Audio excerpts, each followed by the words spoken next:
우리나라 바이오가 드디어 변방에서 중심 역할을 하는 내년은 아마 분위기가 정말 좋을 걸로 생각합니다. 오랜만에 오셨습니다. 네, ecorporation.jp 염종순 대표님 어서 오십시오. 예, 안녕하세요. 오랜만입니다. 그 사이에 네. 많은 일이 있었습니다. 예, 맞습니다. 좀 한일 관계에 대해서 좀 먼저 여쭤보려고 하는데 네.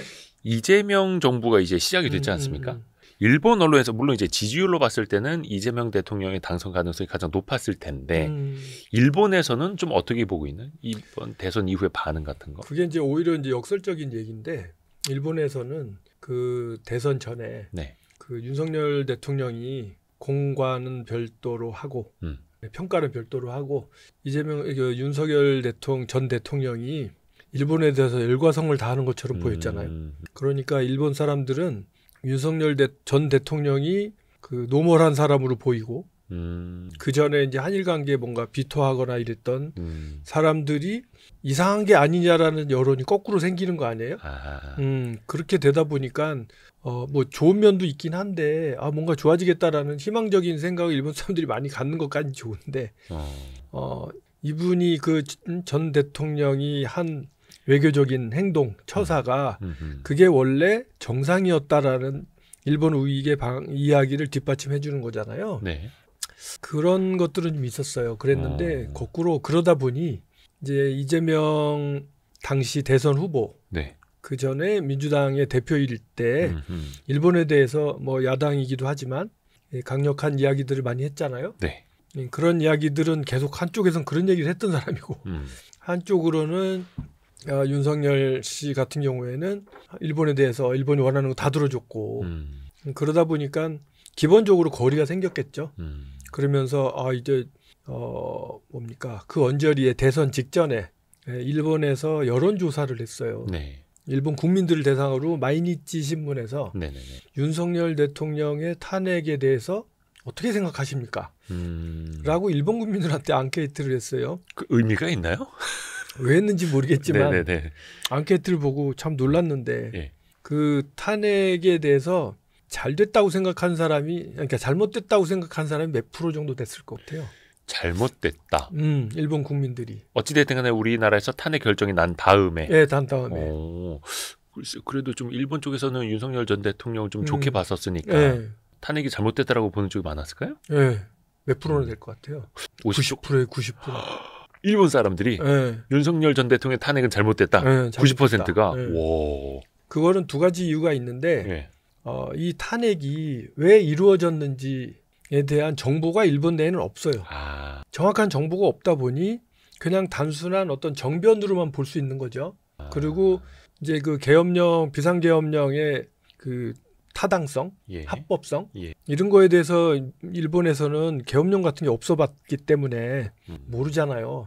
그래서 이게 무조건 뭐 나라님이면 무조건 그런 걸 할 수 있는 것처럼 생각할 수도 있는 거 아니에요. 뭐 이런저런 면에서 이제 일본 언론에서 그렇게 정확한 정보를 주지 않는 것도 있고 일본 사람들이 원래 또 외국에도 잘 안 나오고 그러니까 예. 정보 리테러시가 낮아요. 문해력 같은 거. 네, 그런데 일본 신문에서 자꾸 그런 이야기를 하는 거예요. 그 대통령이 바뀌면 이재명 씨가 대통령이 되면 분명히 이 사람 반일로 돌아설 거다. 걱정. 그것들을 일본의 대표적인 신문 니케이, 네. 그다음에 아까 얘기한 마이니치 뭐 이런 식의 신문사들이 그 얘기를 기사를 막 쏟아내는 거예요. 보수지들. 그러면 그거를 보는 일본 사람들은 그러려니 하겠죠. 그래서 한동안 이재명 포비아, 그다음에 민주당 포비아라고 할 정도로 일본의 정치가들을 제가 만나면 모든 사람들이 저한테 물어봤어요. 그러니까 염종순 대표님은 실제로 일본의 정치가들도 교류를 하시니까. 네, 정치가들 교류가 많으니까 저한테 물어보는 게 혹시 예. 이 이재명 대통령 되면 한일 관계 망가지는 거 아니겠습니까? 이런 걸 하도 물어보셔가지고 제가 그거 설명을 하다가 예.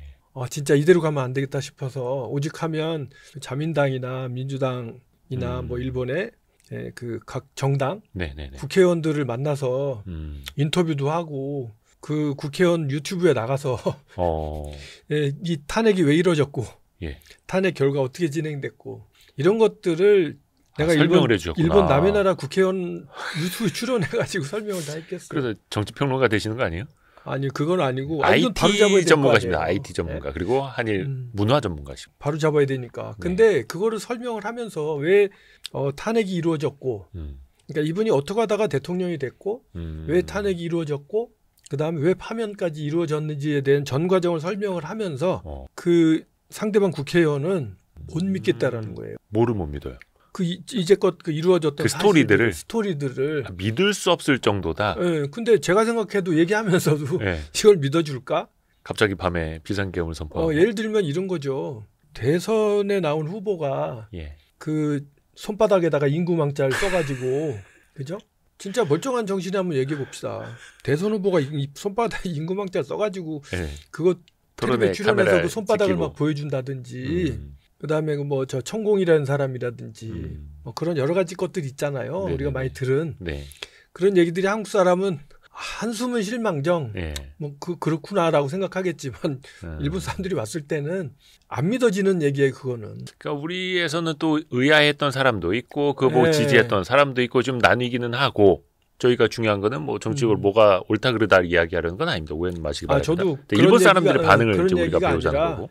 그 좌우를 떠나서 네. 대선 후보에 나온 사람이 인텔리라면 좀 공부 좀 했던 사람이라면 거기다 임금망치 써갖고 나온 거 자체가 좀 이상하긴 하잖아요. 네. 옳고 그른 걸 떠나서. 예. 근데 그런 걸 보면서 설명을 해주는데 상대방이 진짜요? 라고 이렇게 자꾸 물어보니까 그래서 저는 그 에비던스를 전부 꺼내주느라고 그렇게 됐는데 또 하나는 지금의 대한민국에 대해서도 오해를 하고 있는 일본인들이 되게 많다는 거예요.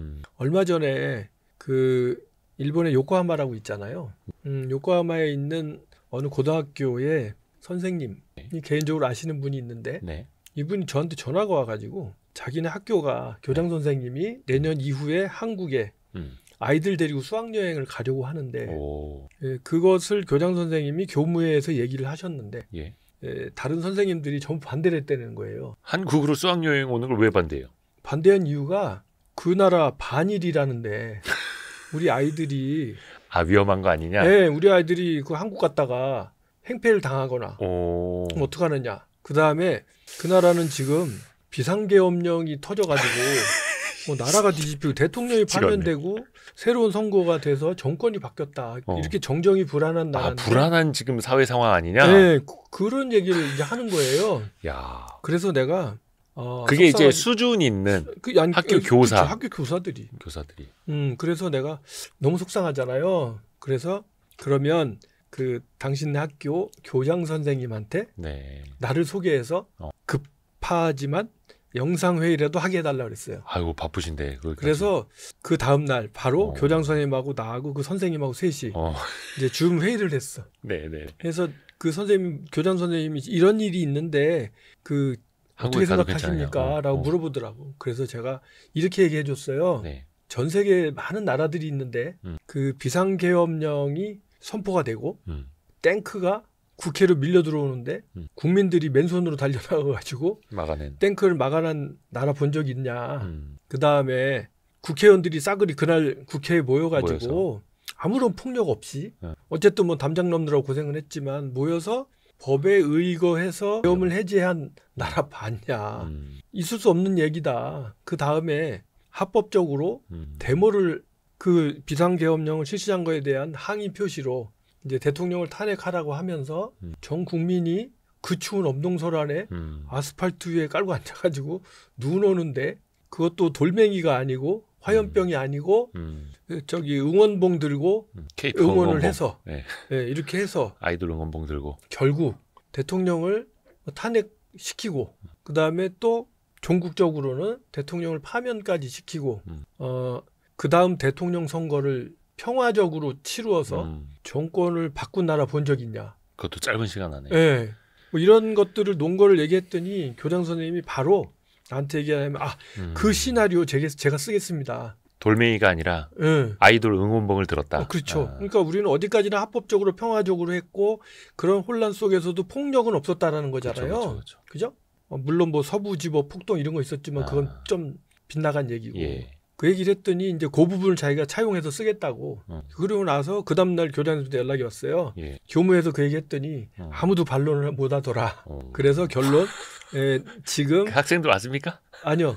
그래서 그러니까 그거는 수학여행 가려면 수학여행지를 정하려면 2년 걸려요. 아이고야. 그러니까 요번에 1학년 아이들이 내년에 이제 수학여행을 가는 거지. 문화 관광 수입에 일조하셨습니다.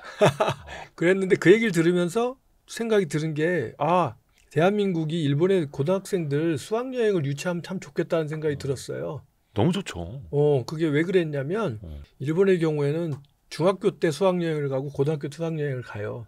그런데 수학여행을 가는데 좀 먼 데 가야 되잖아. 네네. 우리는 뭐 설악산, 제주도 이렇지만 요즘 외국으로 간다며? 외국으로 가는 학교도 많아요. 근데 일본은 거기까지는 아니고. 그래서 이 학교처럼 선생님이 수학여행을 가기 위해서 보통 일본의 학교는 오키나와를 주로 갑니다. 근데 남의 나라 갔잖아요. 예. 근데 오키나와에 가서 뭐 예전에 전쟁 추억이 어떻고 이런 것들 이제 반전에 대한 교육을 시킨다고요. 그랬는데 대부분이 중학교 때 갔던데 고등학교를 또 간다는 거예요. 그래서 이 요코하마 이 고등학교도 그거에 대해서 학생들이 반론이 있어서 그럼 어딜 가면 좋겠냐. 그랬더니 요즘 케이팝 찍고 그러니까 한국에 가고 싶다. 너무 좋죠. 예, 일단 뭐 또 투표를 했는데 1지망은 하와이였대요. 2지망은 하와이 한국. 너무 멀지 않습니까? 먼 게 아니라 부모들이 싫어하지 돈이 들어서 그렇죠. 미국까지 가려면. 그런데 어쨌든 아이들이 이제 한국을 가고 싶다고 해서 얘기가 이렇게 됐던 거거든요. 근데 모든 학교가 다 마찬가지란 말이에요. 중학교 때 오키나와 갔으니까 고등학교 때는 좀 색다른 데 가보고 싶은데 같은 나라는 아니지만 가깝고 뭐 여러 가지 치안도 안전하고 그렇죠. 그런 나라. 이제 뭐 그런 데 가도록 하면 되게 좋겠다라고 생각을 하면서도 반면 제가 걱정이 되는 부분이 있었어요. 네네네. 우리가 왜 가끔 한일 관계가 냉각되면 뭐 수학여행을 왜 일본으로 가느냐. 왜 수학여행 오는 일본 애들 받아주느냐 이런 얘기 어디서 들은 적이 있잖아요. 간혹. 네, 그러니까 그런 거는 앞으로 없으면 좋겠다. 에이, 그럼요. 어른들끼리는 뭐 얼마든지 과거 얘기 갖고 치고받고 해도 되지만 이제 고등학생들이 서로 간에 학교 간에 교류를 하는데 이 상황에서 지금 우리가 일본의 학교하고 교류를 하는 거를 멈춰야 되겠다라는 그런 어떤 정치적 압력이라든지 그런 것들은 거꾸로 한일 관계에 별로 도움이 안 될 것 같다. 그 아이들이 오히려 반감을 가질 거 아닙니까? 우리가 뭔데 우리 갖고 그러지라고 얘기를 하잖아요. 그래서 이제 이야기가 옆으로 잔뜩 샜는데 이재명 대통령이 당선되기 전까지만 해도 상당히 그런 분위기였어요. 한편 일본의 이시바 총리라는 사람은 제가 보기에는 역대 총리 중에 가장 한국에 대해서 이해가 깊은 사람이에요. 이해도가 높은. 예, 이분의 그 인터뷰 기사를 본 적이 있는데 일본 총리 중에 이런 얘기 한 사람은 없거든요. 이런 얘기가 뭐냐면 사과나 사죄라는 것은 어느 정도 하면 됐다가 아니고 사죄나 사과를 받는 사람이 됐다. 이만하면 됐다. 이만하면 됐다라고 얘기할 때까지 하는 거다라는 이야기를 그 사람이 했어요. 오, 그래요? 이시바 총리가 실제 책이 있어요. 그러니까 그 정도의 생각을 갖고 있는 사람이기 때문에 제가 보기에는 우리가 희망하는 쪽에 좀 우리 쪽에서 희망에 가까운 어떤 한일 간의 화해 협력이 될 수 있지 않을까라는 옅은 희망을 이제 갖게 되는데 그 사람이었기 때문에 이재명 대통령의 화답을 기다렸을 거예요. 네네. 그랬는데 그때 제일 먼저 일본에서 이벤트가 터진 게 이재명 대통령 후보가 제외 국민들과 그 줌으로 회의를 하는 게 있었어요. 거기에 이제 일본 대표도 참가를 했을 거 아니에요. 근데 참가해갖고 얘기를 하는데 이재명 대통령이 나는 일본 사람들이 생각하는 것처럼 일본에 대해서 적대적이지 않다. 그 이야기할 건 해야 되겠지만 이웃에 사는 나라로서 서로 간에 교류하고 협력할 건 해야 될 거 아니냐 이런 식의 우호적인 이야기를 했어요. 그거를 얼마나 그게 반가웠는지 그걸 그 다음날 일본의 뉴스에도 전부 막 끌어다 쓴 거예요. 그러면서 이재명 대통령이 의외로 좋을지도 모른다. 약간 이제 걱정했던 여론이 기대로 바뀌는 거예요. 거꾸로. 거예요. 그러면서 그때 당시에 일본 신문에 이제 아주 작은 글자로 이재명 대통령은 실리주의자라는 그래서 외교도 실리주의를 할 것이다. 반일 뭐 이런 게 아니라 한국에 도움이 되면 잘하지 않을까라는 이야기가 있었는데 그래도 반일이라는 이미지가 셌었거든요. 근데 그 건 때문에 바로 반전돼 갖고 이 사람이 실제 실리주의자인가 보다. 그래서 일본하고 협력할 게 많이 있다라고 생각하는 것 같다. 그러면서 희망이 높아지기 시작해요. 그러고 난 뒤에 왜 이시바 총리하고 이재명 대통령이 만나 또 얘기한 것도 있잖아요. 그래서 그런 것들이 계속 쌓여가면서 그 뒤에도 이재명 대통령이 기자회견 같은 거 하면서 일본에 대해서 그 낸 메시지 같은 것들이 대부분이 다 일본 사람이 보기에는 호의적인 얘기예요. 그래서 지금은 상당히 기대를 하고 있고 최소한 현상 유지는 해주겠다. 그런 생각을 해요. 그런데 이제 저 개인적으로도 네. 사실은 잘 될 것 같은 느낌이 들어요. 한일 관계가. 왜 그러냐면 우리가 한일 관계에서 맨날 문제가 되는 게 어느 시점에 터지냐면 일본 측에서 네. 지금도 뭐 저 그 뭡니까 하시마 탄광건 때문에 그죠 나가사키에 하시마 탄광에 대해서 역사를 실느냐 안 실느냐 뭐 이런 것 때문에 지금 살짝 신문에 보니까 마찰이 있더라고요. 군함도요. 네, 군함도. 군함도가 이제 하시마 탄광이거든요. 예.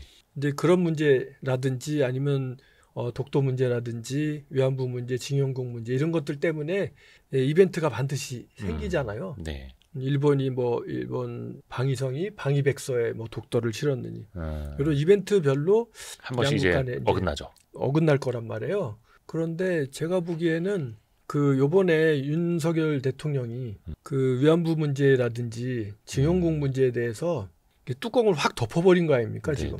뚜껑을 확 덮었기 때문에 외교적으로도 우리가 쓸 수 있는 카드가 별로 없어졌잖아요. 예. 그런데 보통 보면 이제 이렇게 민주당이 정권을 잡거나 그러면 민주당 보고 나서서 이 문제 해결하라고 국민들이 기대를 하고 응원하잖아요. 다시 들어엎으라고.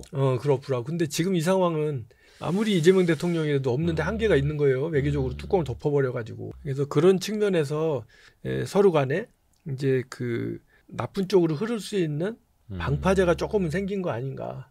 그래서 이런 부분들을 서로 양국 정부가 만나서 제 생각에는 여전히 그 군함도 문제라든지 나머지 이런 문제들이 있는데 정성적으로 풀어야 될 거는 뭐 법적으로 문제는 뭐 정부 간에 어떻게 되는지 모르겠지만 양국 정부가 정성적으로 풀어야 될 문제는 풀어야 되지 않겠느냐라는 그런 외교적 협상이나 이런 것들이 가능하지 않을까라는 생각이 들어요. 근데 이게 대한민국은 이제 정치적으로 어느 정도 이제 안정을 찾았는데 네. 일본이 지금 풍전등화 아닙니까? 이시바 시게루 총리 인기가 별로 없다고 하고 네. 7월 20일에 참의원 선거가 있는데 지금 이제 집권당이죠. 자민당이 과반 달성하지 못할 거다는 좀 안 좋은 쪽 전망들이 많더라고요. 그들 그렇죠. 입장에서 봤을 때. 네네네. 그러면 거기도 총리가 바뀔 수도 있는 거잖아요. 바뀔 아무리 수 있죠. 지한파, 한국을 잘 아는 총리라고 해도. 바뀔 수 있죠. 근데 그 지금 참여는 질 것 같아요. 근데 진다라는 게 이제 이 사람들이 기준한 과반수를 네네네. 단독으로는 못한다. 단독으로는 어차피 못하는데 질 것 같긴 한데 지금 자민당 안에서 예전하고 달라서 파벌이 없어졌어요. 예전에는 파벌이 뭐 아소파부터 시작해서 뭐 모떼기파, 뭐 파벌이 쫙 있었잖아요. 그래서 파벌의 영수들이 모여가지고 그 이번엔 네가 하고 내가 하고 이렇게 했잖아요. 네네네. 근데 지금은 형식적으로나마 남아있는 파벌이 아소파밖에 없어요. 옛날 아소다로 총리 아소다로. 계열. 거기는 나는 파벌 해산 안 한다 그래갖고 거기는 남아있는데 나머지는 다 해산됐어요. 그런 측면에서 이제 파벌이 없는 상태에서는 예전처럼 그렇게 쉽게 총리를 갈아엎기가 쉽진 않아요. 옛날에는 영수가 몇 명 모여서 이렇게 합시다 하면 됐는데 지금 그게 안 된다니까요. 그러니까 단독으로 과반은 차지 못해도 연정의 형태를 통해서 그러면 총리는 계속 갈 수도 있고 그렇죠. 그런 거예요. 그리고 또 하나는 이제 그 중진들이나 일본의 경우에는 네네. 중진들의 경우에는 자기가 전면에 나서지 않고 욕바지라고 하죠. 국민들한테 욕먹는 사람은 앞에 내세우고 뒤에서 자기가 실리를 챙기는 그런 스타일의 정치가들이 많거든요. 전략적으로요? 네. 우리는 내가 대통령이 돼야 되잖아요. 네. 근데 일본의 경우에는 그게 아닌 경우가 많아요. 그래서 자기는 2인자로 있으면서 실제적으로 1인자 같이 총리 앞에 세우고 총리 앞에 세우고 자기 실제로 1인자처럼 뒤에서 다 컨트롤할 수 있으면 그게 최상이라고 생각해요. 그런 의미에서 막 그 이시바상이 이제 맷집이 있으니까 그렇게 놓고 갈 수도 있지 않을까라는 이야기들도 뭐 자민당에서 많이 맷집이 하더라고요. 있습니까? 이 여론에 또 이제 언론의 공격도 좀 받는 걸로 알고 있는데 인기 없다고. 그건 옛날부터 그래요. 근데 그분이 개인적으로는 좀 안타깝게 생각하는 부분이 이제 좀 양식적인 분이라 마음속으로 저분이 좀 잘해서 한일 관계 좀 잘 풀었으면 좋겠다라는 마음으로 응원을 보내는 입장에서 보면 네. 주변에 그 외모를 좀 봐주는 분들이 없나 봐요. 예? 그러니까 갑자기 외모 복장, 얘기가. 예. 헤어스타일, 안경 뭐 이런 것들 있잖아요. 뭐 이미지 메이킹 이미지 해주고. 메이킹. 그런 거는 다 어디 총리실에 있지 않습니까? 아, 없는 것 같아요. 여러분들 그 신문 지상이나 그분 나오는 거 봐요. 저 얼굴에 저 옷에 저 안경이 맞아? 뭐 이런. 나는 그런 전문가는 아니지만 우리나라 아무리 대통령 봐도. 당연히 막 메이크업도 하고 그렇죠. 헤어 뭐 하고. 일본은 없어요. 비교해 보세요. 옛날에도 그랬어요? 옛날에 모르겠습니다만 뭐 어쨌든 이분은 특히 더해요. 옛날에 고이즈미 총리는 이렇게 헤어 컬까지 이렇게 해갖고. 그 사람 원래 곱슬머리라 그런데 어쨌든 그 이시바 총리는 그런 거로 유명해요. 그런 거 신경 안 쓰는 안 걸로. 꾸미는 걸로. 근데 꾸미는 그게 걸로. 약간 어떻게 보면 지지율에도 영향을 미칠 수 있다. 있죠. 그래서 이제 결국 지금 혹시 내세운다면 보험으로 자기가 이시바 총리가 자기 인기가 떨어지니까 쌀 문제 있었잖아요. 아, 네. 쌀개방 문제. 쌀개방 쌀 가격도 때문에, 문제고. 그것 때문에 지지율이 떨어지니까 구원투수로 내보낸 게 그 고이즈미 총리의 아들이었던 저 고이즈미 저 대신 농림수산 대신 임명해가지고 그 친구가 이제 좀 일본의 국회의원 중에서는 좀 잘생긴 편이거든요. 그래서 이제 그 친구 인기 가지고 지금 보태보겠다고 해서 지금 그 친구를 등판시켜서 그 친구가 농림수산 대신을 하면서 쌀값 문제를 해결해 나가고 있는 과정이라 어느 정도 리커버리 된 것 같긴 해요. 야, 재밌다. 근데 이게 또 8월 1일 이후에 어떻게 될지는 모르겠습니다만 또 그 전에도 어떻게 될지 모르겠습니다만 이 트럼프 2기 집권 시대 이제 일본의 이게 전략적인 포지션이라고 해야 될까? 애매하지 않습니까? 처음에는 당선되자마자 이시바 시게루 총리가 제일 먼저 미국으로 달려갔는데 물론 네타냐후 다음으로 만났습니다만 다 퍼줄 것처럼 했다가 이게 아니네? 이러면서 지금은 오히려 더 시간을 일본이 끌고 있고 트럼프 입장에서는 쟤네 너무 밉다 이런 표현도 나오고 있고 그렇죠. 근데 또 한편에서는 쌀 시장 개방하라고 하고 있고 그럼 또 일본은 또 되게 압박을 받을 수밖에 없고 되게 난처하잖아요 지금. 이 상황은 좀 어떻게 보고 있어요? 일단 일본은 예전에 아베 총리 시절에 그 일본의 외교부하고 경제산업성이 각각 다른 판단을 해요. 이제 외교부는 힐러리가 될 거다라고 했었고 경제산업성은 트럼프가 될 거라고 했어요. 그래서 워낙이 외교부에서 확신을 가지고 얘기하니까 그 아베 총리가 대선 중에 가서 힐러리를 먼저 만난 거 아니에요? 너무 앞서갔네. 그래가지고 그러니까 그게 정확했다면 힐러리 입장에서는 힐러리가 다 대통령이 됐었다면 그 아베 총리의 해안 아니겠어요? 근데 외교부에서는 그렇게 얘기를 해갖고 갔는데 정작 트럼프가 됐잖아요. 돌아오고 나니까 트럼프가 당선이 됐잖아요. 그럼 트럼프가 화가 났을 거 아니에요? 네네네. 그러니까 바로 그 트럼프가 골프 좋아한다고 그래서 황금색 드라이버를 들고 다시 쫓아간 거 아니에요. 네네네. 그래서 아베가 열심히 했죠. 그래서 트럼프한테 그거 상납하고 그렇죠. 그 뒤로부터 엄청 가깝게 지냈잖아요. 사랑받았죠. 그러니까 그런 식으로 그 뭐라고 할까요? 쓸개도 없고 간도 없는 그런 듯한 적극적인 외교. 그러니까 그게 국익을 위해서라면 그게 뭐가 중요하겠어요? 라는 방식의 외교를 했단 말이에요. 네네네. 그래서 미국 알기를 뜨겁게 알고 있는 일본이었는데 이시바 총리는 방위 대신도 했었고 살짝 민족주의 혹은 있죠. 보수예요. 예. 그러다 보니까 미국에 일방적으로 머리 숙이는 걸 그렇게 좋아하지는 않아요. 누가요? 아베가요? 이시바 시게루 총리가 현 총리가. 그러니까 지금 미국에서 하는 걸 보면 화가 많이 나는 거예요. 아베랑은 확실히 다르네요. 네, 달라요. 그런데 제가 지난달에 일본의 자민당 중진 의원한테 들은 이야기인데 그 이시바 총리도 그렇고 일본의 자민당에서 예전과 다르게 미국을 경계하기 시작했다는 거예요. 왜 그러냐? 못 보던 모습이에요. 왜 그러냐 그랬더니 사건이 있었다는 거예요. 이 무역 협상 때문에 그 이시바 총리가 갔다 오고 그 고관들이 많이 갔다 갔다 했잖아요. 네. 그러면서 선물로 수송기를 한 대 사왔대요.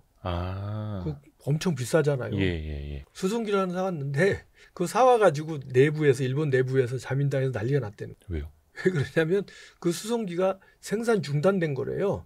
그래가지고 그걸 사오면 전문용어로 눈탱이 맞은 거네요. 그렇죠. 그게 부품 단종된 걸. 그래서 그 부품 조달하기도 그런데 어떻게 동맹 사이에서 선물로 비행기를 사줬는데 수송기를 사줬는데 그런 걸 파냐. 그래서 이건 완전히 우리가 무시당한 거다라고 해갖고 자민당 연면 의원이 분기탱천에 있다라고 이야기를 해주더라고. 우리로 따지면은 그냥 한 소나타 3 뭐 이런 거 판 거예요. 네.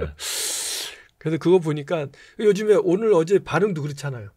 저 관세 그거를 우리는 원래 25% 그죠? 근데 일본은 24%였는데 25% 했잖아요. 그 겨우 1% 올랐는데 일본이 그 유감이라 그러고 그쵸. 상당한 강력한 톤으로 얘기하잖아요. 원래 상호관세율을 24%로 4월 초에 그렇게 발표를 그렇죠. 했는데 지금 7월 9일에 발표된 거 보면은 25%로 그렇죠. 외려 올라갔어요. 네, 올라갔죠. 그러니까 이제 엄청 그 언론에서 나오는 걸 보면 야 내가 이제껏 본 일본의 자민당 의원들의 반응은 아니었어요. 네. 아니 근데 이게 아베 시절만 하더라도 상상할 수 없는 일이고 그렇죠. 굉장히 친밀했고 미국이었나요? 어디 언론에서는 아베를 막 트럼프의 강아지로 묘사하고 막 이런 좀 일도 있었어요.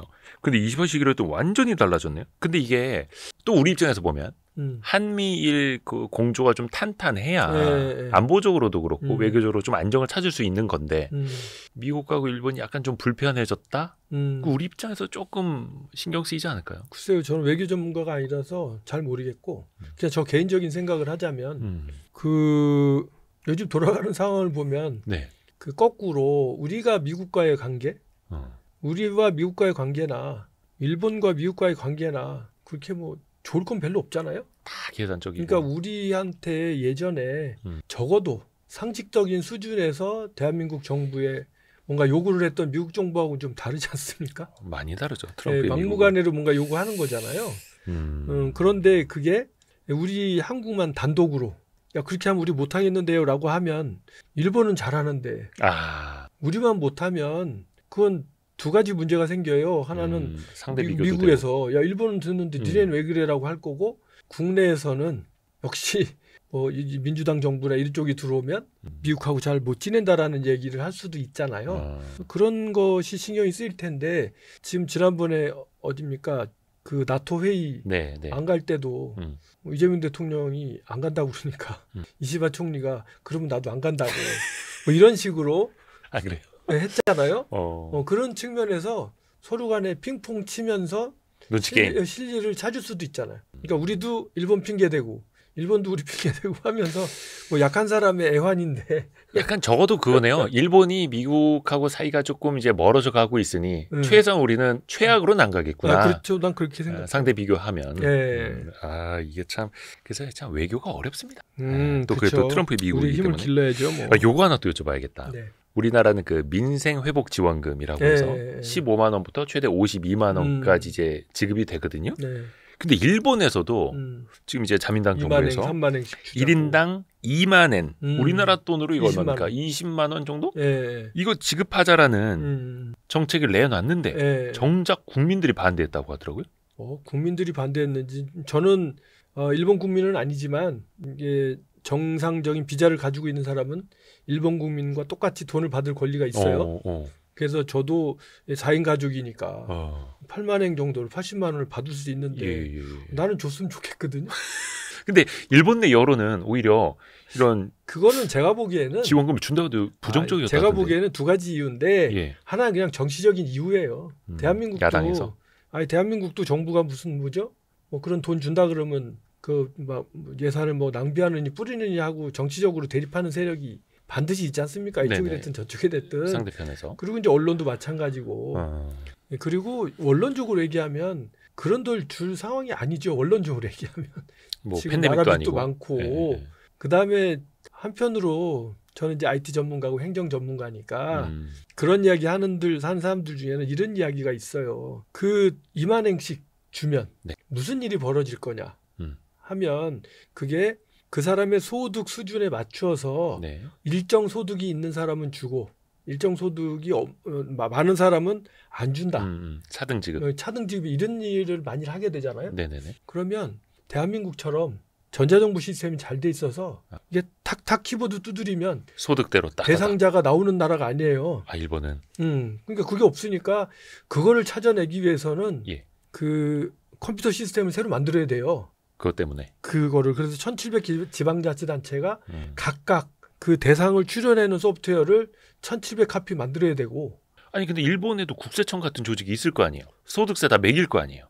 매기는데 그거는 이제 소득을 볼 때 국세만 갖고 하는 건 아닐 거 아니에요. 국세, 지방세 있고 여러 가지 있으니까.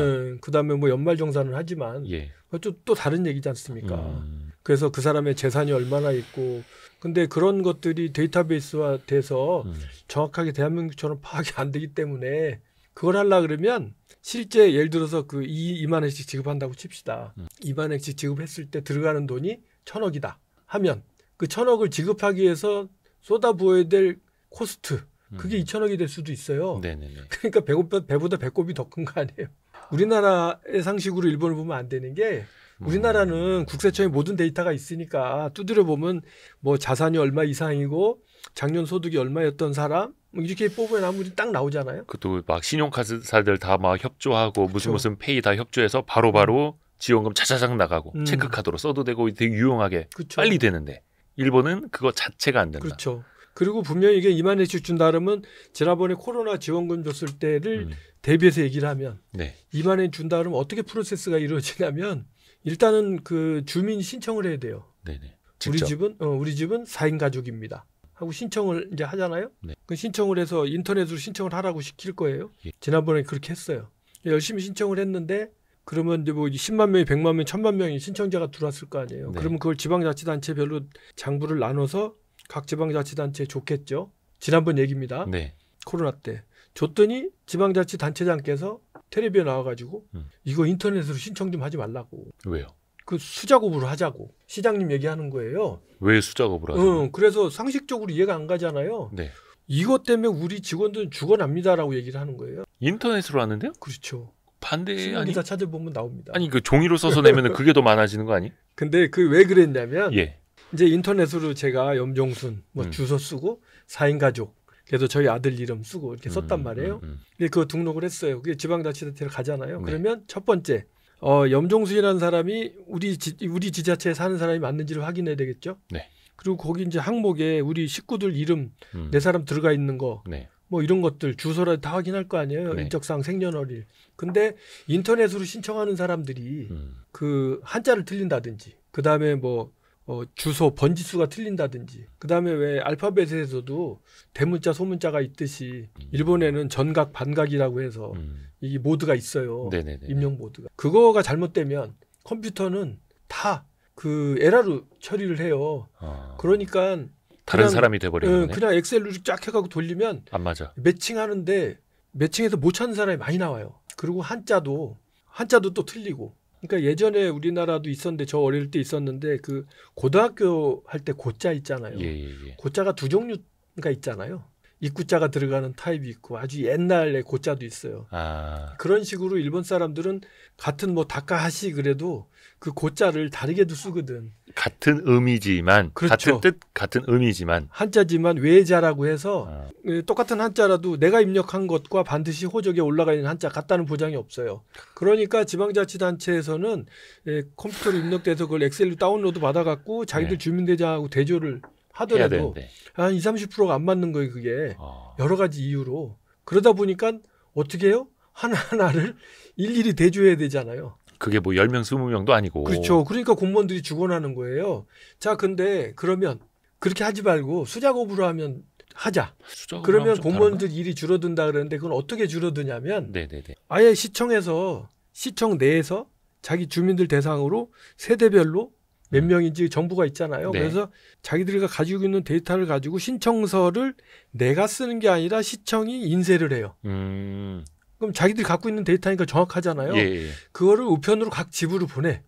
그래서 사인하고 다시 보내라. 그렇죠. 그렇게 하면 이제 공무원들이 일이 줄어들잖아요. 예. 이런 과연 뭐가 옳은지는 잘 모르겠지만 그런 일들이 벌어지는 거예요. 전자정부가 잘 안 되면. 근데 그게 코로나 때뿐만 아니라 현재까지도 그래요. 달라진 게 별로 없으니까. 그래서 그 사이에 이제 일본 정부가 마이넘버 카드라는 걸 보급시켰고 마이넘버 카드를 주민등록증 비슷한 발급받으라고 주민등록증 발급받으라고 했더니 이 사람들이 필요가 없으니까 안 했단 말이에요. 그래서 그거를 발행률을 높이기 위해서 정부에서는 마이넘버 카드를 발급받으시고 거기에다가 공금 이런 수당 같은 거 이런 걸 받을 수 있는 구자를 등록하시면 추가로 20만 원씩 줍니다. 그리고 의료보험 카드하고 통일을 하시면 추가로 10만 원 줍니다. 그래갖고 저 같은 경우에도 그거 갖고 30만 원 받았어요. 그러니까 일부러 사람들이 디지털 방식으로 넘어오도록 그걸 네. 유인을 한 거죠. 그렇죠. 보조금을 통해서. 그렇게 했으면 거기 공금 제가 수령할 수 있는 구자가 등록돼 있잖아요. 네네네네. 글로 보내주면 되지 않습니까? 예예예. 당연히 거기 등록된 예, 거니까. 근데 아까 얘기한 것처럼 모든 시스템이 연계가 안 돼 있다 보니까 그게 그렇게 쉽게 연계가 되지 않는 거예요. 그래서 결국은 그 공군구자를 현재 활용하는 계획이 없는 거예요. 아니 기껏 마이넘버 카드 만들어 놓고 거기에 연계하는 계좌를 써내도록 했는데 실제 그 계좌는 못 써먹고 있어요? 네, 그렇죠. 이해가 잘 안 가는데. 근데 그거는 이제 이런 수당을 줄 때 예. 법을 그렇게 만들어야 되죠. 예. 이 수당을 줄 때 그 마이넘버 카드에 연계된 구자로 입금한다. 이런 식의 이제 디테일한 법이 만들어져야 되겠죠. 근데 아직까지는 거기까지 얘기가 안 나왔어요. 그래서 종합적으로 얘기하면 그게 무슨 수당을 주는 거 자체가 싫은 게 아니라 아니 배고프다 배꼽이 더 큰 거 아니냐. 그거 주게 되면 수수료가 더 많고 그렇죠. 그거 주게 되면 국민들의 일도 이제 공무원들 일도 늘어나고 그다음에 나랏빚도 많고 그다음에 이거 선거 때문에 하는 거 아니냐. 뭐 이런 식의 이제 비난, 비판 이런 것들이 있어서 근데 쉽지 그게 않은 거죠. 팬데믹 이후 4년 5년이 지났는데도 여전히 그게 바뀌지 않았다라는 게 그게 더 신기합니다. 우리나라 같은 경우에는 지금 뭐 이거를 현금으로 주는 것보다 쿠폰으로 주는 게 훨씬 더 소비를 촉진시키는 효과가 있다 이렇게 해서 다 신용카드라든지 네. 11월 말까지 써야 하는 돈 이렇게 해서 딱 표기를 해서 보내는 거잖아요. 우리나라의 그런 것들을 일본이 벤치마킹이면 좋겠다라고 저는 생각을 해서 네네네. 열심히 소개를 하죠. 그리고 특히 이제 그 재난 극복을 예. 지원하는 돈 같은 거는 왜 우리나라는 네. 그 돈을 주고 그 돈이 그 쓰여진 곳을 다 분석을 해서 그죠? 다 분석을 해서 그걸 그다음에 정책 자료로 활용을 했잖아요. 저 그게 또 효과가 있는가 네, 없는가. 그래서 제가 자료 봤는데 뭐 안경빵에 제일 많이 갔었다고 하고, 안경점, 네, 그것도 있잖아요. 안경빵. 네, 있는데 일본의 경우에는 그런 것들이 없고 전부 이제 은행이나 카드 회사를 통해서 하는 게 아니라 전부 시청이니까 그런 일이 생기는데 어디다 썼는지도 네, 모르고. 제가 그거 보고 일본에 그걸 보고 재밌었던 게 뭐냐면 그렇게 해서 정부가 1인당 웬만히 준 돈이 어디 갔나 봤더니 일본 정부의 발표에 의하면 거의 저금했어요. 그냥 은행에 있어요. 네, 저금했어요. 돈이 돌아야 되는데. 그렇죠. 소비하라고 줬더니. 왜 저금했냐고 물어보니까 불안하지 않냐고. 그러면 결국 그 효과가 없는 거잖아요. 그렇죠. 소비 증진을 해야 되는데. 제가 얘기한 것도 팩트예요. 신문에 난 얘기니까. 그래서 일본이 왜 늘 얘기하듯이 국채 대비 GDP 대비 국채 발행 비율 같은 거 얘기하잖아요. 네네네. 그래서 뭐 지금 일본이 세계 2위거든요. 베네수엘라 다음으로. 정부 부채 비율. 네. 그런데 이제 그런 얘기들 해요. 과연 그러면 일본이 언제쯤 되면 이게 도산할 거냐. 어떤 임계치가 오면 도산할 거냐라고 물어보면 일단 국채를 살 수 있는 게 일본 은행이니까 일본 국민들이 저금해놓은 돈 한도 내에서는 외국돈 안 써도 되잖아요. 네네. 근데 그 돈이 한 700조 정도 되는 것 같은데 일본 정부의 빚은 1300조 정도 돼요. 400조 남는데 매년 재정 적자가 30-40조씩 난단 말이에요. 네. 그럼 이게 한 몇 년 안 남았다 이렇게 생각이 들잖아요. 그런데 그때마다 이런 저축액이 들어. 네, 저축액이 들어. 그래가지고 그래서 내가 그걸 살펴본 건데 근데 사실 불안할 거 아니에요. 일본 국민들도 지금 물가는 올라가고 여러 가지 살기 힘든데 정부는 지금 앞으로 잘 안 나갈 것 같고 그러면 이제 내 노후를 위해서 불안하니까 더 안 쓰고 그렇게 되는 거죠. 악순환이에요. 악순환. 악순환. 근데 진짜 이런 거 보면 아까 그 이름 한자 틀리는 것도 그렇고 한글의 우수성, 네, 맞습니다. 이 디지털 정부 구축을 해놓은 거 우리는 거의 뭐 20년도 넘은 얘기입니다만은 일본을 볼 때마다 진짜 대한민국 만세다라는 생각이 듭니다. 그러니까요. 대한민국도 그런데 정치가를 잘 뽑아야 됩니다. 일본도 그렇고. 네, 한국도 그렇고 일본도 그렇고. 그러니까 정치에 대해서 국민들이 무관심하다 보니 일본은 특히 무관심하다고. 그런 것 같아요. 우리나라는 뭐 정치에 너무 관심이 많아서 나라가 힘들지만 일본의 경우에는 지방선거, 국회의원 선거는 아닌데 지방의회 의원 선거에 무투표 당선율, 그다음에 지방자치단체 단체장 선거 무투표 당선율이 막 30% 20%씩 이런 거예요. 투표 없이도 당선되는. 출마만 하면 당선되는. 하면. 그 사람들 관심이 없어서. 시의원을 20명 모집하는데 출마한 사람 17명이면 그냥 당선되는 거죠. 그래서 지난번 출연하셨을 때도 말씀해 주신 그렇죠. 것처럼 술집 아가씨가 출마하고 막 이런 맞아요. 것도 되게 많고. 뭐 이게 포론을 잡지도 않은 포스터 만들어가지고. 지난번 영상을 참고해 주시면.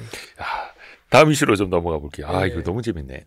엄청나게 화제가 됐던 게 있습니다. 2025년에 네. 특히 2025년 7월 5일 맞죠? 5일. 네, 맞습니다. 결과적으로는 틀렸는데 일본 대지진설 때문에 저도 처음에 이거 얘기 듣고 무슨 뭐 말 같지도 않은 소리 하고 있나. 근데 실제로 일본 대지진설 때문에 해외에서 가려는 여행객들이 다 여행을 취소시키고 네. 이런 게 되게 많았다 하더라고요. 네네. 뭐 그러니까 실제로 실제로는 완전히 그랬다 그러고 일본 내에서도 불안감이 높았어요. 한국에서도 많이 안 왔다고 해요. 네. 근데 제가 지금 3일 전에 왔거든요. 네네네. 3일 전에 왔는데 저희 큰아들이 저보고 그러더라고요. 네네. 아버지는 어. 7월 5일 날 어. 대지진이 온다는데 집을 비우고 한국 가 있냐고. 한국 가시면 되겠냐고. 이거는 염정순 대표님의 아드님 이야기입니다. 가족 그래서? 이야기입니다. 그래서 제가 그러면서 한마디 하는 게 아버지는 동일본 대지진 때도 태국에 계셨습니다. 제가 그때 태국에 있었거든요. 우연히. 우연히. 비즈니스. 그러면서 하는 이야기가 아버지는 늘 위기 때는 외국에 나가 있다. 오, 서운하다. 그렇게 얘기를 하길래 진심으로요? 진짜 그렇게 아니 서운한 게 아니고 이제 웃으면서 얘기를 하더라고요. 웃으면서. 그래서 제가 화목한 가정입니다, 여러분. 제가 얘기를 한 게 그렇게 얘기했죠. 아버지가 살아있는 한 염씨는 이어진다. 이렇게 웃으면서 대답을 하고 말았는데 네네네. 그런 이야기를 하면서도 사실은 좀 씁쓸하더라고요. 뭐가 씁쓸하냐면 지금 제일교포가 네네네. 70만 명, 80만 명 정도 있어요. 그런데 한국 뉴스 보면서 이게 일본이 침몰해달라는 얘기인가? 너무 그냥 뭐 화제성으로. 예, 막 그런 식으로 쓰는 걸 보면서 더군다나 이제 유튜브 같은 것들 소위 일본 전문가라는 분들이 나와서 아주 전문가인 것처럼 본인이 무슨 지질 전문가도 아닌 사람들이 나와가지고 일본이 뭐 지금 뭐 지진이 많이 일어나갖고 일본이 침몰할 것 같고 이런 이야기를 하는데 그러면 정작 거기 살고 있는 제일교포들이나 저 같은 사람들은 참 그렇잖아요. 저 같은 사람 보고 여러분들이 그러면 거기 살지 말고 들어와서 살면 되잖아 한국에 이렇게 이야기하실지 모르겠지만 그런 식으로 얘기하면 전 세계에 나가 있는 우리나라 교민들 한테 그렇게 얘기할 수 없는 거잖아요. 그렇죠. 거꾸로 우리가 각 나라에 나가서 디아스포라로 대한민국의 국익을 위해서도 살기도 하는데 근데 이제 그 지진에 대해서 잠깐 다시 정리해서 말씀드리면 첫 번째 지진이 뭔지 아십니까? 라고 저는 한국 사람들한테 물어보고 싶어요. 어떤 현상을 지진이라고 하는지. 그냥 단순히 땅이 흔들리는 게 아니라. 뭐냐면 제가 20대 때 어릴 때 본 만화 그런 거 보면 여러분들 아시는지 모르겠는데 이제 제 나이가 탄로가 나는데 옛날에 바벨 2세라든지 옛날에 만화 영화 같은 거 있었어요. 만화. 만화 보면 지진이 일어나면 땅이 쩍갈라지고 그 천길만길 낭떠러지로 막 땅 갈라진 틈 사이로 막 뭐가 떨어지고 빠지고 막 그런 것이 난 지진인 줄 알았거든요. 네네네. 그래서 28살 땐가 일본에 가서 집에 누워 있는데 갑자기 창문이 흔들리더라고요. 두두두두두 이 정도. 그래서 나는 지하철 공사하는 줄 알았어요. 우리도 왜 지하철 공사하면 조금 흔들리잖아요. 그게 진도 1이나 2 정도 돼요. 근데 그게 지진이더라고. 거기서 조금 더 흔들리면 이게 책상이 좀 덜컥덜컥 하면서 이 정도로 흔들리는 정도. 진도 5 정도 되면 이게 서 있기 힘든. 이렇게 이제 올라가거든요. 이게 마그니튜드하고 좀 달라요. 한국에서 얘기하는 진도 1, 2, 3하고 일본이 쓰는 진도 1, 2, 3은 좀 달라서 일본이 이야기하는 진도 1, 2, 3은 마그니튜드보다 훨씬 높아요. 그래서 한국에서 얘기하는 지진 3하고 일본에서 얘기하는 지진 3은 다른데 일본에는 오늘도 그렇지만 거의 일본 전국 어디선가 한 번은 일어나요 지진이. 한 1, 2, 3 요 정도는. 그래서 뭐 생활이에요. 그리고 매일같이 지진이 일어나기 때문에 집을 지은 사람도 이걸 적당히 졌다가는 무너지겠다라는 생각이 있겠죠. 집 짓는 사람조차. 그다음에 그 집을 사는 저도 처음부터 내진이 제대로 돼 있나 하고 집을 사겠죠. 그래서 일본의 새로 지은 건물들이나 새로 짓다 그래도 뭐 한 50년 된 거 빌딩 제가 들어가 있는 사무실은 지금 50년 정도 된 빌딩이에요. 근데 진도 3, 4, 5가 와도 멀쩡해요. 그러니까 일본은 모든 곳이 지진에 대비가 돼 있는 동네예요. 그래서 웬만한 지진이 와도 끄떡 없습니다. 첫 번째. 다만 우리가 텔레비에서 보는 그런 지진 피해 같은 것들은 어디서 일어나냐면 시골에 특히 목조주택 50년 되고 뭐 이런 아주 옛날에 지은 거 그냥 봐도 위태위태한데 거기 진도 3 정도 때리면 당연히 쓰러지죠. 그래서 우리가 요즘에 보고 있는 그런 지진 난 모습들 보면 두 가지거든요. 하나는 아주 오래된 집이 내진 설계가 안 된 집이 쓰러져 있거나 아니면 쓰나미가 와서 확 훑어가거나 둘 중 하나거든요. 그래서 일단 일본이란 나라는 지진 대국이라는 거를 갓난아기도 알기 때문에 모두 다가 지진에 대해서 대비를 하고 있어요.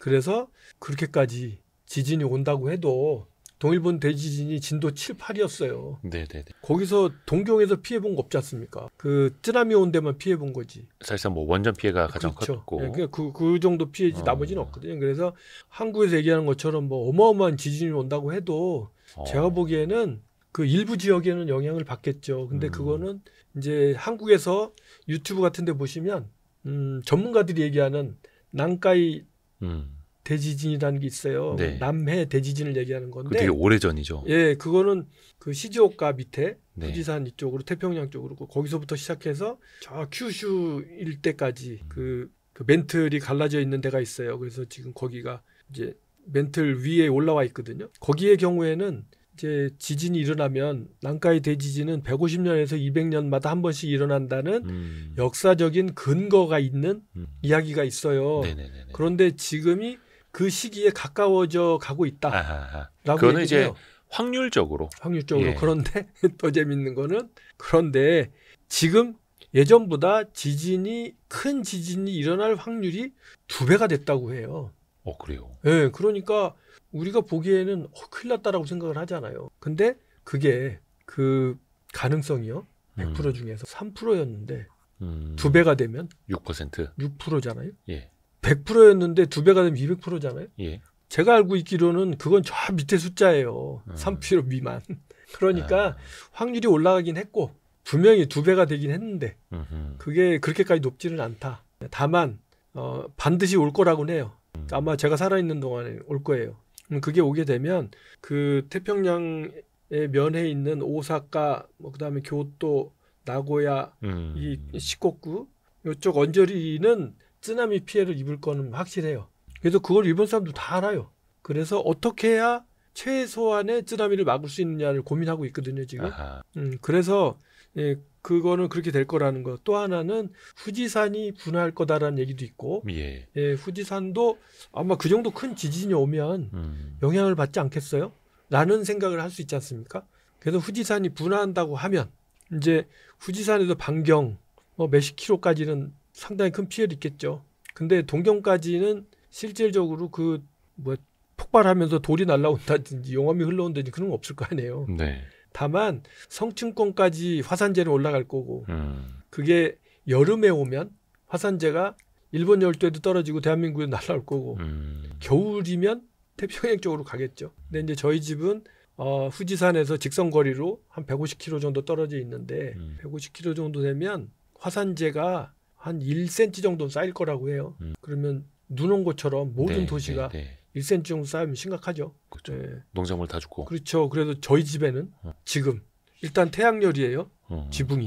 네. 그러니까 이 화산이 터지기 전까지는 저희 집은 전기는 공급받을 수 있어요. 네. 그다음에 두 번째, 저희 집에는 축전지가 있어서 태양열이 나가도 최소한 하루 이틀은 버텨요. ESS 같은 거. 네. 네. 세 번째, 저희 집에는 발전기도 하나 있어요. 그래서 휘발유만 있으면 영원히 되고 그다음에 전기차가 있어요. 여러 가지. 그러니까 이런 식으로 일본 계획적으로 좀 대비를 해 두신 거예요? 저뿐만이 아니라 대부분의 일본 사람들이 뭔가는 준비를 해놓고 있어요. 그냥 쭉 대비해 놓는 게 그냥 생활이다. 그렇죠. 그리고 저희 집사람이 얼마 전에 저는 몰랐는데 집사람이 가방을 하나 이렇게 딱 해놨더라고요. 예. 그래서 내가 인감도장 꺼내다니까 그 가방에서 꺼내요. 장롱에서 꺼내는 게 아니라 왜 거기서 꺼내냐 했더니 저기에 뭐가 다 들어가 있어서 비상 가방. 여차직하면 저걸 들고 튀면 된다는 거. 이런 식으로 일본에는 재난 가방이라든지 그게 다 생활이다. 다 돼 있어요. 근데 우리나라는 아유, 그게 안 돼 있잖아요. 전혀 안 돼 있죠. 정작 더군다나 이 지진이 일어나서 진도 3, 4, 5로 되면 이제 그 장롱 같은 거나 책장이 쓰러져요. 근데 일본의 거의 대부분의 집은 예를 들어서 이제 이 천장이 장이 있고 천장 이만큼 있으면 여기 차이 이게 공간이 있잖아요.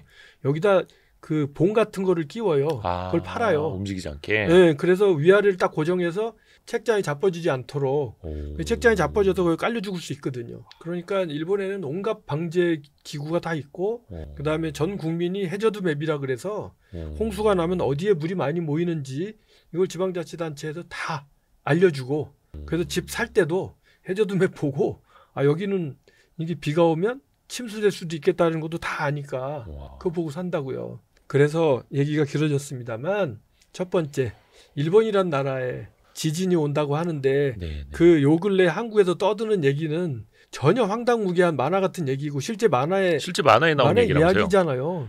근데 그거를 온갖 사람들이 전문가까지 소위 전문가라고 보이는 사람까지 달라붙어서 아니 근데 그 다츠키료라고 하는 만화가 다츠키료 내가 본 미래라는 만화. 근데 여기에서 예전에 뭐 몇몇 굵직한 사건을 또 예측을 했다면서요. 그거는 점쟁이들 치고 50% 확률 갖고 못 맞추는 게 어디 있습니까? 그렇잖아요.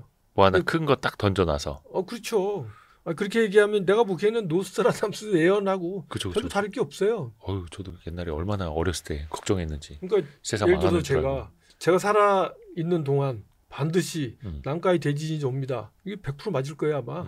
그게 언제 오는지 어떻게 오는지 모르잖아요. 근데 이 만화에서는 7월 5일이라고. 그건 그 사람이 그걸 쓴 거고. 그러니까요. 그다음에 본인도 내 얘기가 이렇게까지 파문을 일으킬지 모른다고 하잖아요. 그래요? 본인도. 만화는 엄청 팔렸겠네요. 한국에서 많이 팔리지 않았을까? 근데 지금 요즘에 그 도카라 열도라 그래서 가고시마 남쪽에서 지금 지진이 계속 일어나고 있어요. 그러니까 거기에 맞춰서 다들 생각하는 거야 이제 난카이 지진이 뭐 온다고 전조 막 현상이다. 했는데 그 얘기도 있고 그런데 그 사람이 그렇게 얘기했어. 그래 때 맞춰서 도카라에서 막 지금 계속 지진이 일어나. 이런 것들이 막 연계 생각해 보면 올 수도 있겠다고 생각하잖아요. 그러니까 확률적으로 보면은 당연히 일본은 지진이 많이 일어나는 나라고 그럼요. 지금도 일어나고 있고 다만 대지진에도 어느 정도는 대비가 되어 있고. 근데 이게 참 사람들이다 보니까 심리적으로 일본 사람뿐만 아니라 한국 사람뿐만 아니라 해외에서 일본을 가려고 했던 사람들도 다 취소한다고 하고 해서 최근에 보면은 일본의 여행 수지가 많이 안 좋아졌다고 하고 사람들이 그래도 취소를 많이 어제 해서. 뉴스 봤는데 그래도 어제 뉴스 보니까 올해 현재까지 여행 수지가 7조 흑자더라고. 원체 엔화 약세일 때 사람들이 많이 왔으니까. 그리고 한국 사람들이 많이 피해간다고 하더라도 워낙이 한국 사람들이 많이 왔기 때문에 그래서 제가 요즘에 농담으로 그 얘기 한다니까요. 일본의 쌀값이 왜 이렇게 많이 올라가죠? 라고 이제 궁금해 하시잖아요. 관광객들이 많이 먹어서. 그래서 그 한국 사람들 때문에 그렇다라고 농담으로 얘기를 해요. 근데 이게 농담이 아니고 50%는 진실이에요. 왜냐하면 그 일본에 오는 관광객 중에 쌀을 주식으로 하는 나라 국민이 많아요? 한국하고. 미국 사람 쌀을 주식으로 안 하잖아요. 네네네. 한국하고 중국이잖아요. 근데 일본에 오는 관광객 중에 1등이 대한민국 사람인데 우리가 일본에 가면 스시도 먹고 돈가스도 먹고 오므라이스도 먹고 밥이 있어야죠. 규동도 먹고 밥이잖아요. 그러면 그게 900만 명 뭐 이렇던데 방문객이 900만 명이 가서 거기 가서 그 사람들 안 먹는 일본 사람들 잘 안 먹는 쌀을 먹으면 실제로 그런 이야기가 보도도 많이 됐어요. 근데 그 이제 일본 현지에 계시면서 그러니까 작년 같은 경우 24년 같은 경우에는 일본을 찾은 사람 3명 중에 1명이 한국인이라고 그런 통계도 있을 정도인데 2명 중에 1명. 2명 중에 그렇게 많다고요? 그게 많아요. 실제로 많이 느껴지죠? 한국 사람들 많이 와요? 관광지에 가면 한국 사람밖에 없어요, 진짜. 그 특히 한국말 많이 들리고. 특히 이제 동경이나 이런 데는 외국 사람도 좀 있는데 지방 소도시 대부분 한국 사람이에요. 왜냐하면 지방 소도시 공항에 대한민국의 비행기는 전부 직항편을 날리고 있기 때문에 거기 직항편 오는 거는 한국하고 중국, 대만 이 정도밖에 없어요. LCC들도 그렇죠. 일본까지는 가니까. 근데 지금 우리나라는 24개인가 25개 일본 모든 지방 공항에 직항편을 띄운단 말이에요. 거의 뭐 국내선처럼. 그렇죠, 거의. 그래서 내가 시간도 얼마 안 걸려요. 그래서 김포에서 강남 가는 시간이면 가니까. 내가 일본 사람한테 정세가라고 얘기하는 게 일본의 현관 공항, 일본의 관문공항이 어딘지 아니 허브공항이. 물어보면 저 사람들이 한참 생각하다가 나리타 아닐까요?라고 얘기를 한단 말이에요. 아니야, 인천공항이야. 일본의 관문이 인천이다. 진짜 이거는 현실적인 얘기예요. 왜 현실적이냐? 봐봐요. 삿포로에서 홋카이도에서 미국을 가고 싶어요. 일본인이. 그러면 현재 루트 어떻게 가야 되냐? 홋카이도에서 짐을 싣고 국내선을 타요. 그리고 짐을 실은 다음에 그 하네다에 내려야 돼요. 예. 하네다는 기본 국내선이에요. 그러니까 거기서 짐을 찾아야 돼. 예. 그래가지고 그 짐을 들고 거기서 리무진 버스나 전철을 타고 1시간 걸려서 나리따로 이동을 해야 돼요. 나리따에 가서 다시 체크인하고 짐을 붙이고 거기서 미국 가는 비행기를 타야 돼요. 그런데 그러면 벌써 여기에 시간이 얼마나 걸리겠어요. 그렇죠, 내려서 그렇죠. 짐 찾고 전철 타고 1시간 반, 거기 가서 체크인 2시간 전. 아우 힘들어. 하루가 걸리잖아요. 예. 근데 북해도에서 미국을 간다고 생각했을 때 예. 북해도에 지금 우리나라 대한항공부터 안 들어가는 게 없잖아요. 대한항공을 탔다고 칩시다. 네. 대한항공을 타면 북해도, 인천, 로스앤젤레스 이게 한 장으로 끊어지죠. 비행기가 대한항공이잖아요. 그러면 북해도에서 짐을 딱 체크인하면 그 짐은 자동적으로 국제선으로 갈아타고 이제 미국 가는 대한항공에 실린단 말이에요. 그다음 뭐 여기서 바로 타고 인천 가니까 인천까지 가면 2시간이잖아요. 예. 그럼 거기서 대기하다가 갈아타고 가는 거잖아요. 오히려 그게 더 빨라요? 비행기도 많잖아요. 그러면 아까 얘기한 것처럼 한나절 반나절을 일본 국내에서 썼던 시간 안 써도 되고 거기에 그 비용 국내선 타고 가서 그 비용 이거는 그 국제선의 연장이니까 비행기 값도 싸단 말이에요. 삿포로, 인천, 로스앤젤레스가 싸다고. 그게 삿포로뿐만이 아니라 오키나와 예. 일본의 20몇 개 지방공항이 다 그 모양이잖아요. 물론 여기에는 일본 정부나 일본 정부의 문제가 있어요. 왜 하네다하고 그 나리따를 통합해서 운영을 해서 내가 얘기한 내려서 체크아웃하고 뭐 이런 거 이동 안 해도 되고 하면 되잖아요. 근데 지금 김포공항하고 인천공항 역할 분담을 잘하고 있어요. 그죠? 근데 저기는 동경도하고 그 찌바현이라는 두 개의 지방자치단체가 서로 헤게모니를 놓지 않으려고 해요. 연계가 안 돼. 그래서 그거 해결되기 전까지는 절대로 인천공항을 이길 수가 없어요, 일본은. 오히려 일본에서 저 멀리 동쪽으로 미국을 가는데 그렇죠. 서쪽인 인천까지 왔다가 그렇죠. 다시 가는 게 더 빠르다. 그렇죠.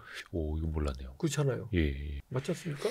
그래서 일본 사람한테 고마워해야 된다. 이건 일본 국익에 부합하는 거다.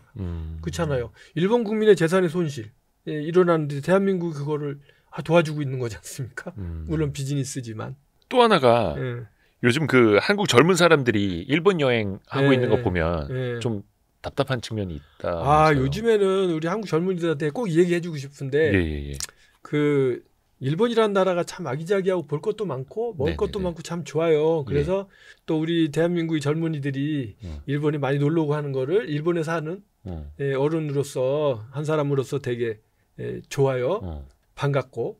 그런데 좀 생각 좀 해주면 좋겠는 게 제 개인적으로 이제 아는 사람들이 한국에 있는 많은 아는 사람들 중에 이제 그 젊은 친구들이 일본에 많이 놀러 와요. 오면서 저한테 연락을 하죠.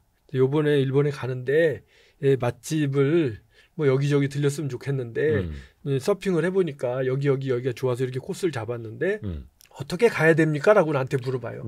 일본 맛집. 뭐 오므라이스도 있고 우동도 있고. 다 한국에 파는데. 여기 뭐 맛집이다. 소문났다. 그래가지고 이제 연락이 와요. 그러면 제가 그 처음에는 이제 아무 생각 없이 알려줬거든. 그리고 또 나도 이제 같이 가서 이제 먹어보고. 그랬는데 나중에 들은 생각이 왜 이런 데가 한국에서 맛집으로 소문이 났을까? 그리고 왜 한국의 젊은이들은 이런 데 몰려올까? 그러니까 일본에도 진짜 맛집들이 있어요. 그게 일본인들이 좋아하는 맛이기 때문에 맛집이라는 얘기가 아니라 일본에 사는 한국인으로서도 여긴 맛집이고 여긴 안 돼 있는데 우리 친구들이 한국인 친구들이 가는 집 중에 제가 보기에는 맛집이라고 할 수 없는 데가 너무 많아요. 근데 한국에서 유명한 일본 맛집이잖아요. 그래서 난 왜 이럴까? 그래서 몇 사람을 통해서 알게 됐는데 한국에서 오는 젊은이들이 여기를 가야 된다고 그래서 왜 거기를 하려고 했냐 그랬더니 한국에서 블로그에 그렇게 돼 있다는 거에 맛있다고. 대부분 검색해서 가니까. 그렇죠. 그래서 이제 갔어요. 갔는데 제가 보기엔 우리 저 인지 부조화라는 말이 있잖아요. 옳든 그르든 자기가 옳다라고 생각하면 계속 옳아야 하는. 그러니까 블로그를 보는 순간 거기는 이제 내 머릿속에 맛집이라고 각인이 된 거예요. 그래서 거길 가고 싶어. 그래서 이제 일본에 갔어. 그런데 그 집은 뭐 사람이 많이 온다 그러니까 오픈런을 해야 된다고. 오픈런이 또 재밌긴 하잖아요. 설레고. 그러니까 이거를 내가 오픈런까지 하고 가는 거야라고 설레갖고 이거 거기 쭉 줄 서 있는데 대부분이 한국 사람이야. 그리고 그 안에 줄 서 있어 들어가서 우동을 시켜서 먹는데 그 우동이 내가 보기엔 진짜 맛이 없는데 돈은 또 겁나게 비싸. 비싸요. 네, 일본 식당이 1.5배 정도는 하더라고. 그런데 이 인지 부조화에 빠진 사람은 그걸 가서 막 먹으면서 네. 왠지 맛있는 것 같아. 내가 이만큼 기다렸는데. 맛있지 않으면 내가 바보잖아요. 그러니까 나를 막 합리화하는 거죠. 그렇죠. 그러니까 이제 그걸 막 먹으면서 맛있는 것 같아 막 먹어. 사진 찍어. 그리고 업로드해야죠. 이제 블로그에다 이제 올리면서 네네네. 드디어 성직 정복 이러면서 너무너무 맛있었다. 라고 올리면 그 다음 사람이 또 그걸 보고 또 와. 아 맛있다네 이러고 간단 말이에요. 폭탄 돌리기. 그런데 그런 그 한국 젊은 친구들이 맛집이라고 찍어놓은데 그 점포의 전략을 이렇게 보니까 예. 제가 보기에는 속는 것 같아. 그 사람들의 작전에. 그러니까 몇몇의 인플루엔서가 그걸 막 돌리고 바이럴. 예, 바이럴 마케팅을 막 하고 그거를 계산해서 이 사람들은 막 일부러 줄도 세우고 줄 세우기 전략. 예, 손님도 없는데 일부러 막 줄도 세우고 뭐 이런 거를 해서 내가 보기에는 적어도 절반은 그럴 것 같아요. 그래서 앞으로 그 진짜 맛집을 검증하시려면 그죠? 우리 저 와이스트리트에 해가 연락해가지고 저한테 연락을 주세요. 쏟아져도 됩니까? 막 연락이 하루에 막 수백 통씩. 아니, 앞으로 이제 와이스트리트에서 일본의 맛집을 검증하는 프로그램 한번 해보시더라고. 가서 염종순 대표님 말 듣고 왔습니다. 이렇게. 아니 그게 아니고 우리 저 바이럴 마케팅에서 아주 유명하다는 맛집을 우리가 와이스트리트에서 같이 탐사를 하는 거예요. 그래서 먹어보고 진짜 맛있는지. 비행기 값도 안 나오겠는데. 근데 어떻게 보면 이것도 전문 용어로 이제 눈탱이 맞는 건데 비행기 타고까지 가서 우동 먹으러 일본까지 가서 근데 또 남들이 맛있다라고 했으면 왠지 나도 맛있어야 할 것 같고 또 그렇죠. 사진 찍어서 올리려면 또 좋은 표정 지어야 되고 솔직히 좀 맛없게 느꼈어도 너 한번 당해봐라. 나만 속을 순 없지. 이렇게 올리는 거 아닙니까? 설마. 아마 본인들은 다 진심이었을 거예요. 근데 또 사실 여행 가는 재미가 또 그런 거기도 해요. 있죠. 찾아다니는 맛. 그렇죠. 그래서 내가 어디선가 본 거 아니면은 여의도에도 그런 집이 있는데 어떤 유명한 연예인이 와서 한번 먹었다는 거예요. 그래서 맛집으로 소문이 났는데 이게 왜 그 현지인들이 인정을 해줘야 되지 않습니까? 네, 그렇죠. 저도 여의도 생활만 해도 지금 10수년째인데 맛있는 집이 아닌데 막 사람들이 줄 엄청 서 있는 거예요. 그런 거 보면 같은 생각이네. 비슷한 느낌이네요. 비슷한 느낌이죠. 대표님이 그런데 느낀 이제 거랑.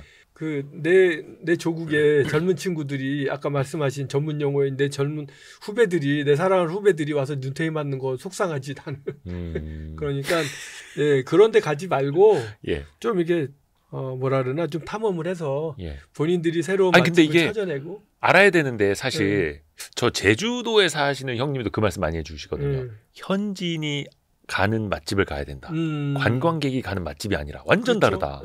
그런데 현지인이 가는 맛집을 찾기가 쉽지가 않아요. 쉽지 않죠. 그래서 앞으로 제가 그런 정보를 좀 많이 올리려고 합니다. 그 신규 사업을 하시려는 거 아닙니까? 신규 사업으로. ecorporation.jp에서 맛집 지도. 현지인이 진짜로. 인정하는 맛집 지도. 여의도 맛집 지도는 와이스트리트에 문의하십시오. 그 일본 사람들을 제가 이제 매번 이게 데려오잖아요. 네네네. 이번에도 10명 일본의 젊은이들 10명 데려왔다가 이제 어제 돌아갔고 내일부터 또 한 10명 오고 다음 주에는 한 20-30명 오고. 근데 이 사람들하고 제가 한국에도 다니는 집이 다 메뉴에 일본어가 없는 집들만 데려갑니다. 네?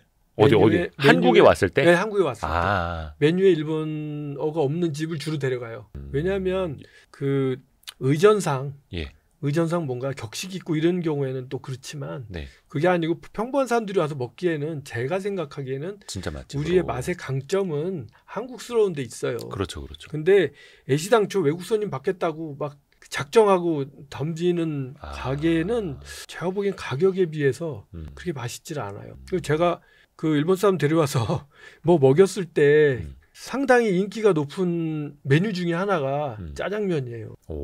짜장면 중식 아닙니까? 중식. 이게 우리는 중국 일본 사람이 한국에 와서 중식을 먹어요.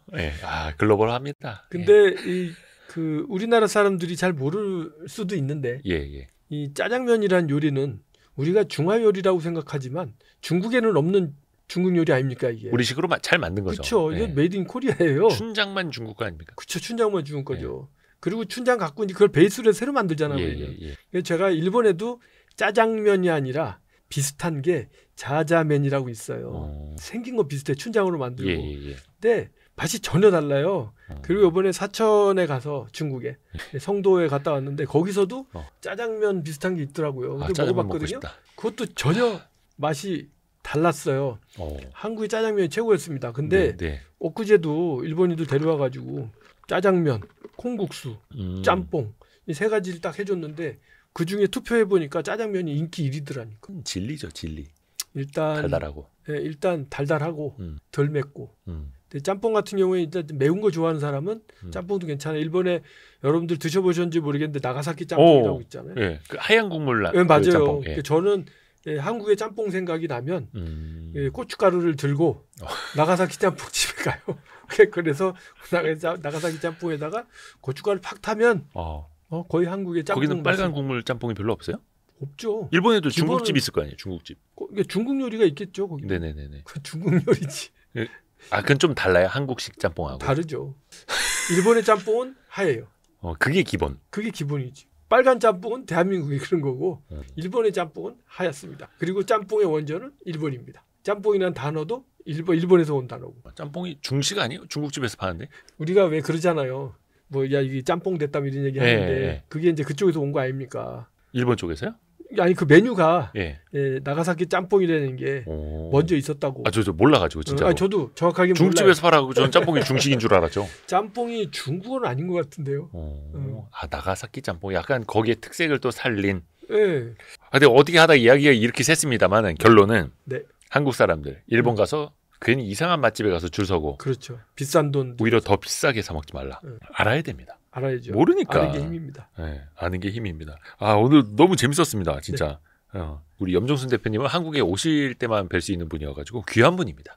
귀한 분입니다. 해서 일본에 대한 맛집 정보도 저희 한번 또 찾아보겠습니다. 그래서 ecorporation.jp 염종순 대표님이었습니다. 감사합니다. 네, 고맙습니다. 고생하셨습니다.